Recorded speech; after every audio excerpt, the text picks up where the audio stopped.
নমস্কার বন্ধুরা, Das infocom YouTube Facebook চ্যানেলে আপনাদের স্বাগত। 1891 সালের আজকের দিনে প্রয়াত হয়েছিলেন পণ্ডিত ঈশ্বরচন্দ্র বিদ্যাসাগর। 134তম এই মহাপ্রয়াণ দিবসে আমরা তাকে স্মরণ করি, তাকে প্রণাম জানাই।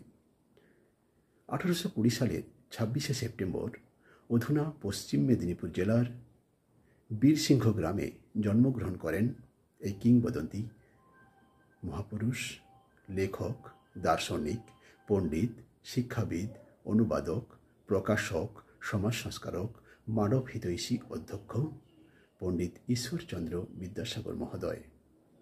তাকে সারা বিশ্বের বাঙালি প্রাতঃস্মরণ করেন।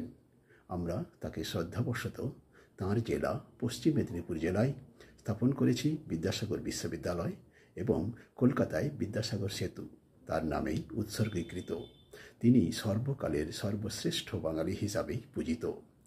তিনি লিখেছিলেন, ছোটদের জন্য বর্ণ পরিচয়, কথামালা, বোধোদয়, আখ্যানমঞ্জুরি, ব্যাকরণ, কৌমুদী, বেতাল পঞ্চবিংশতি, শকুন্তলা, বিধবা বিবাহ প্রচলিত হওয়া উচিত কিনা, বহু বিবাহ রহিত হওয়া উচিত কিনা, অতি অল্প হইল, আবারও অতি অল্প হইল, ব্রজবালা ইত্যাদি। তাঁর পিতা ঠাকুরদাস বন্দ্যোপাধ্যায়, মাতা ভগবতী দেবী, পত্নী দীনময়ী দেবী, পুত্র নারায়ণচন্দ্র বন্দ্যোপাধ্যায়। বাঙালির সর্বকালের সর্বশ্রেষ্ঠ পণ্ডিত ঈশ্বরচন্দ্র বিদ্যাসাগর মহোদয়ের 134তম মহাপ্রয়াণ দিবসে আমরা তাকে প্রণাম জানাই দাস ইনফোকম ইউটিউব ফেসবুক চ্যানেলের পক্ষ থেকে। ভিডিওটি যদি ভালো লাগে লাইক, শেয়ার, সাবস্ক্রাইব করবেন। ধন্যবাদ।